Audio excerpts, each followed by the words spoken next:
உத்தமபாளையம் தனியார் பள்ளியில் 9ஆம் தேதி காலை 9 மணி முதல் கலாச்சார போட்டி நடந்தது.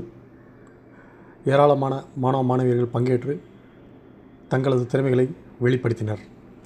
மாவட்டம் உத்தமபாளையம் அல் ஹிக்மா தனியார் மேல்நிலைப் பள்ளியில் பள்ளி மாணவர்களுக்கென தனித்திறமைகளை வெளிப்படுத்தும் விதமாக கலாச்சார போட்டி நடத்தப்பட்டது. இந்த போட்டியில் கலந்து கொண்ட பள்ளி மாணவ மாணவியர்கள் தங்கள் தனித்திறமைகளை வெளிப்படுத்தும் விதமாக வரலாற்று தலைவர்களின் உடையணிந்தும், பறவைகள் வேடமிட்டும், அறிவியல், மருத்துவம் மற்றும் சமுதாய கலாச்சார உடைகளை அணிந்து அவர்களின் பெருமைகளை போற்றும் விதமாக நடித்து காட்டி கலாச்சார போட்டியில் தங்கள் திறமைகளை வெளிப்படுத்தினர். மாணவர்கள் தத்ரூபமாக உடையணிந்து தங்கள் அணிந்திருக்கும் வேடத்திற்கு ஏற்றாற்போல் உயரமாக நடைபோட்டு பெற்றோர்களையும் பார்வையாளர்களையும் உற்சாகப்படுத்தினர்.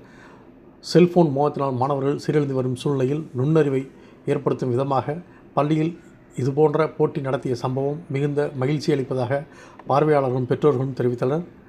விழாவில் ஏராளமான பள்ளி மாணவர்கள், பெற்றோர்கள், பார்வையாளர்கள் என கலந்து கொண்டு மகிழ்ச்சி ஆரவாரம் செய்து மாணவ மாணவியர்களை உற்சாகப்படுத்தினர்.